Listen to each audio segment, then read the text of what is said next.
En passant, il vit un homme aveugle de naissance. Ses disciples lui demandèrent, « Rabbi, qui a péché, lui ou ses parents, pour qu'il soit né aveugle ?» Jésus répondit, « Ni lui ni ses parents n'ont péché, mais c'est afin que soient manifestées en lui les œuvres de Dieu. Tant qu'il fait jour, il nous faut travailler aux œuvres de celui qui m'a envoyé. La nuit vient où nul ne peut travailler. Tant que je suis dans le monde, je suis la lumière du monde. »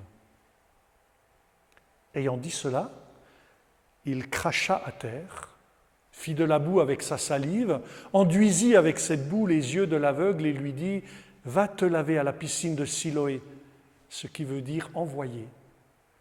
L'aveugle s'en alla donc, il se lava et revint en voyant clair.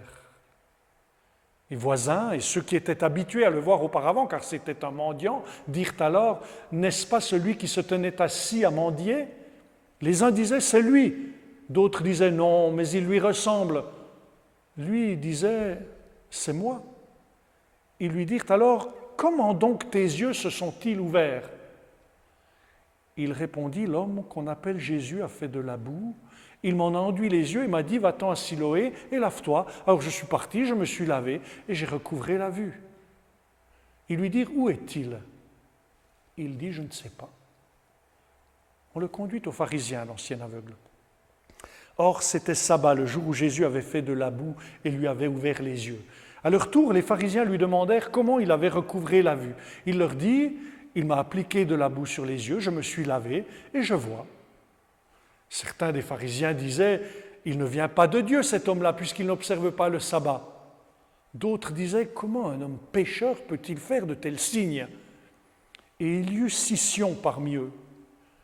Alors ils dirent encore à l'aveugle « Toi, que dis-tu de lui, de ce qu'il t'a ouvert les yeux ?» Il dit « C'est un prophète. » Les Juifs ne crurent pas qu'il eût été aveugle tant qu'ils n'eurent pas appelé les parents de celui qui avait recouvré la vue. Ils leur demandèrent « Celui-ci, est-il votre fils dont vous dites qu'il est né aveugle? Comment donc y voit-il à présent ?» Ses parents répondirent « Nous savons que c'est notre fils et qu'il est né aveugle, mais comment il y voit maintenant, nous ne le savons pas. Ou bien qui lui a ouvert les yeux, nous ne le savons pas. Interrogez-le, il a l'âge. Lui-même s'expliquera sur son propre compte. » Ses parents dirent cela parce qu'ils avaient peur des Juifs, car déjà les Juifs étaient convenus que si quelqu'un reconnaissait Jésus pour le Christ, il serait exclu de la synagogue. C'est pour cela que ses parents dirent « Il a l'âge, interrogez-le ». Ils appelèrent donc une seconde fois l'homme qui avait été aveugle et lui dirent « Rends gloire à Dieu, nous savons, nous, que cet homme est un pécheur. » Lui répondit « Si c'est un pécheur, je ne sais pas. Je ne sais qu'une chose, j'étais aveugle et à présent j'y vois. » Ils lui dirent alors « Que t'a-t-il fait? Comment t'a-t-il ouvert les yeux ?» Il leur répondit « Je vous l'ai déjà dit et vous n'avez pas écouté. Pourquoi voulez-vous l'entendre à nouveau? Est-ce que vous aussi, vous voudriez devenir ses disciples ?» Ils l'injurièrent et lui dirent « C'est toi qui es son disciple, mais nous, c'est de Moïse que nous sommes disciples. Nous savons, nous, que Dieu a parlé à Moïse, mais celui-là, nous ne savons pas d'où il est. » L'homme leur répondit « C'est bien là l'étonnant, que vous ne sachiez pas d'où il est et qu'il m'ait ouvert les yeux.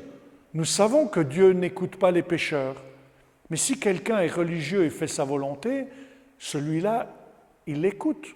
Jamais on n'a ouï dire qu'un homme ait ouvert les yeux d'un aveugle né. Si cet homme ne venait pas de Dieu, il ne pourrait rien faire. » Ils lui répondirent « De naissance, tu n'es que péché et tu nous fais la leçon ?» Et ils le jetèrent dehors. Jésus apprit qu'ils l'avaient jeté dehors. Le rencontrant, il lui dit « Crois-tu au Fils de l'homme » Il répondit « Qui est-il, Seigneur, pour que je croie en lui ?» Jésus lui dit « Tu le vois, celui qui te parle, c'est lui. » Alors il déclara « Je crois, Seigneur. » Et il se prosterna devant lui. Jésus dit alors « C'est pour un discernement que je suis venu en ce monde, afin que ceux qui ne voient pas voient et que ceux qui voient deviennent aveugles. » Des pharisiens qui se trouvaient avec lui et avaient entendu ces paroles lui dirent « Est-ce que nous aussi nous sommes aveugles ?» Jésus leur dit « Si vous étiez aveugles, vous n'auriez pas de péché. Mais vous dites, nous voyons, votre péché demeure. En vérité, je vous le dis, celui qui n'entre pas par la porte dans l'enclos des brebis, mais en fait l'escalade par une autre voie, celui-là est un voleur et un brigand. Celui qui entre par la porte est le pasteur des brebis. Le portier lui ouvre et les brebis écoutent sa voix. Et ces brebis à lui, il les appelle une à une et il les fait sortir et il les mène dehors. Quand il a fait sortir toutes celles qui sont à lui, il marche devant elles. Et les brebis le suivent parce qu'elles connaissent sa voix. Elles ne suivront pas un étranger, elles le fuiront au contraire parce qu'elles ne connaissent pas la voix des étrangers. Jésus leur tint ce discours mystérieux, mais eux ne comprirent pas ce dont il leur parlait. Alors Jésus dit à nouveau, « Moi, je suis la porte des brebis. Tous ceux qui sont venus avant moi sont des voleurs et des brigands, mais les brebis ne les ont pas écoutés. Moi, je suis la porte. Si quelqu'un entre par moi, il sera sauvé.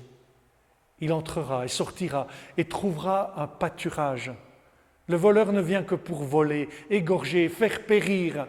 Moi, je suis venu pour qu'on ait la vie et qu'on l'ait surabondante. Moi, je suis le bon pasteur. Le bon pasteur dépose sa vie pour ses brebis. Le mercenaire, qui n'est pas le pasteur et à qui n'appartiennent pas les brebis, voit-il venir le loup, il laisse les brebis et s'enfuit. Et le loup s'en empare et les disperse. C'est qu'il est mercenaire et ne se soucie pas des brebis. Moi, je suis le bon pasteur. Je connais mes brebis et mes brebis me connaissent, comme le Père me connaît et que je connais le Père, et je dépose ma vie pour mes brebis. J'ai encore d'autres brebis qui ne sont pas de cet enclos. Celles-là aussi, il faut que je les mène. Elles écouteront ma voix, et il y aura un seul troupeau et un seul pasteur. C'est pour cela que le Père m'aime, parce que je dépose ma vie pour la reprendre. Personne ne me l'enlève, mais je la dépose de moi-même. J'ai pouvoir de la déposer et j'ai pouvoir de la reprendre. Tel est le commandement que j'ai reçu de mon Père.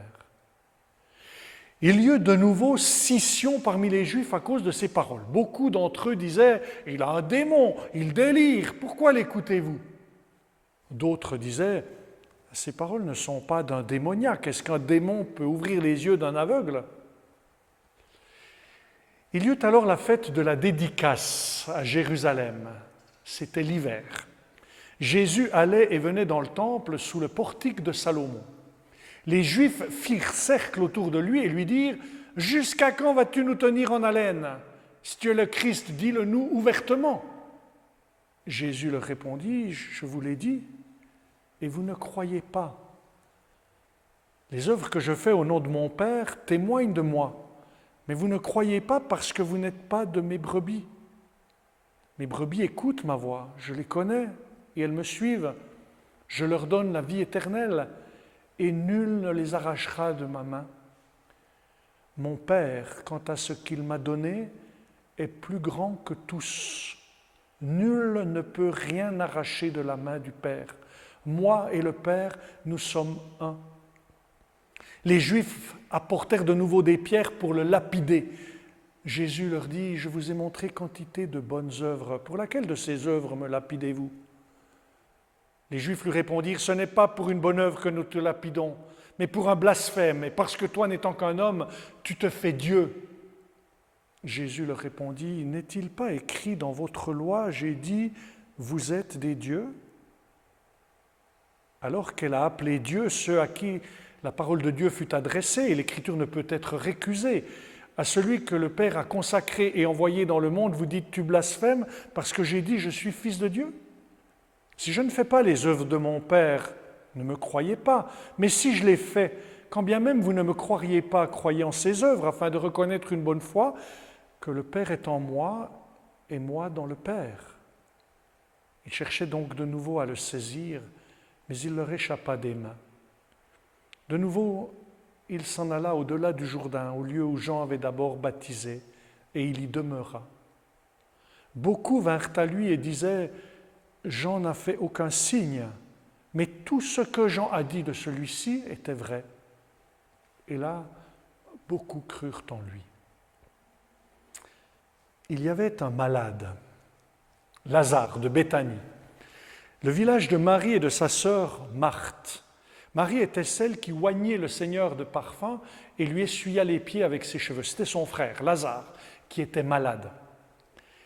Les deux sœurs envoyèrent donc dire à Jésus, « Seigneur, celui que tu aimes est malade. » À cette nouvelle, Jésus dit, « Cette maladie ne mène pas à la mort, mais elle est pour la gloire de Dieu, afin que le Fils de Dieu soit glorifié par elle. » Or, Jésus aimait Marthe et sa sœur et Lazare. Quand il apprit que celui-ci était malade, il demeura 2 jours encore dans le lieu où il se trouvait. Alors seulement il dit aux disciples, « Allons de nouveau en Judée. » Les disciples lui dirent, « Rabbi, tout récemment les Juifs cherchaient à te lapider et tu retournes là-bas ?» Jésus répondit, « N'y a-t-il pas 12 heures de jour ?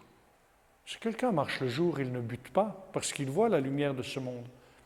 Mais s'il marche la nuit, il bute, parce que la lumière n'est pas en lui. » Il dit cela et ensuite, « Notre ami Lazare repose, leur dit-il, mais je vais aller le réveiller. »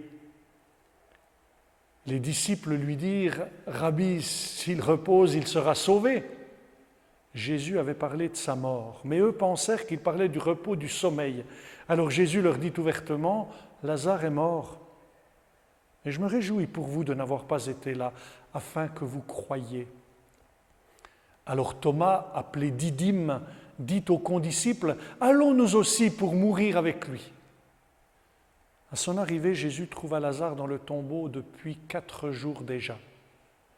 Béthanie était proche de Jérusalem, distant d'environ 15 stades, et beaucoup d'entre les Juifs étaient venus auprès de Marthe et de Marie pour les consoler au sujet de leur frère. Quand Marthe apprit que Jésus arrivait, elle alla à sa rencontre, tandis que Marie restait assise à la maison. Marthe dit à Jésus, « Seigneur, si tu avais été ici, mon frère ne serait pas mort, mais maintenant encore je sais que tout ce que tu demanderas à Dieu, Dieu te l'accordera. » Jésus lui dit, « Ton frère ressuscitera. » « Je sais, dit Marthe, qu'il ressuscitera à la résurrection au dernier jour. » Jésus lui dit, « Moi je suis la résurrection. Qui croit en moi, même s'il meurt, vivra. Et quiconque vit et croit en moi ne mourra jamais. Le crois-tu » Elle dit, « Oui, Seigneur, je crois que tu es le Christ, le Fils de Dieu, celui qui vient dans le monde. » Ayant dit cela, elle s'en alla appeler sa sœur Marie, lui disant en secret, « Le Maître est là, il t'appelle. » Celle-ci, à cette nouvelle, se leva bien vite et alla vers lui. Jésus n'était pas encore arrivé au village, mais il se trouvait toujours à l'endroit où Marthe était venue à sa rencontre. Quand les Juifs qui étaient avec Marie dans la maison la virent se lever bien vite et sortir, ils la suivirent, pensant qu'elle allait au tombeau pour y pleurer. Arrivée là où était Jésus, Marie, en le voyant, tomba à ses pieds et lui dit, « Seigneur, si tu avais été ici, mon frère ne serait pas mort. » Lorsqu'il la vit pleurer, et pleurer aussi les Juifs qui l'avaient accompagné, Jésus fut troublé en son esprit. Il dit, « Où l'avez-vous mis » Ils lui dirent, « Seigneur, viens et vois. » Jésus versa des larmes. Les Juifs dirent alors, « Voyez comme il l'aimait. » Mais quelques-uns d'entre eux dirent, « Ne pouvait-il pas, lui qui a ouvert les yeux de l'aveugle, faire aussi que celui-ci ne mourût pas ?» Alors Jésus, frémissant à nouveau en lui-même, se rend au tombeau. C'était une grotte avec une pierre placée par-dessus. Jésus dit, « Enlevez la pierre. » Marthe, la sœur du mort, lui dit, « Seigneur, il sent déjà, c'est le 4e jour. » Jésus lui dit, « Ne t'ai-je pas dit que si tu crois, tu verras la gloire de Dieu ?» On enleva donc la pierre. Alors Jésus leva les yeux en haut et dit, « Père, je te remercie de m'avoir écouté. Je savais que tu m'écoutes toujours, mais c'est à cause de la foule qui m'entoure que j'ai parlé. » Cela dit, il cria d'une voix forte, « Lazare, viens dehors !» Le mort sortit, les pieds et les mains liés de bandelettes, et son visage était enveloppé d'un suaire. Jésus leur dit, déliez-le et laissez-le aller. Beaucoup d'entre les Juifs qui étaient venus auprès de Marie et avaient vu ce qu'il avait fait, crurent en lui. Mais certains s'en furent trouvés les pharisiens et leur dirent ce qu'avait fait Jésus.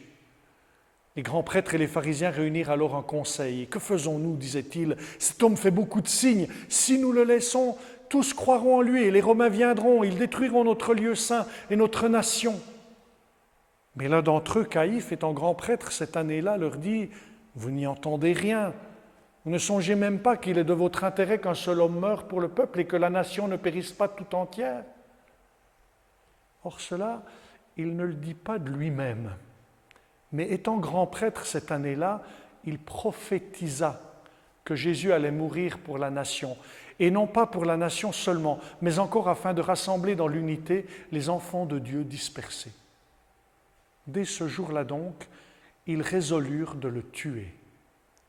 Aussi, Jésus cessa de circuler en public parmi les Juifs. Il se retira dans la région voisine du désert, dans une ville appelée Éphraïm, et il y séjourna avec ses disciples. Or, la Pâque des Juifs était proche, et beaucoup de gens montèrent de la campagne à Jérusalem avant la Pâque pour se purifier. Ils se tenaient dans le temple et se disaient les uns aux autres, « Qu'en pensez-vous? Qu'il ne viendra pas à la fête ?» Les grands prêtres et les pharisiens avaient donné des ordres. Si quelqu'un savait où il était, il devait l'indiquer afin qu'on le saisît.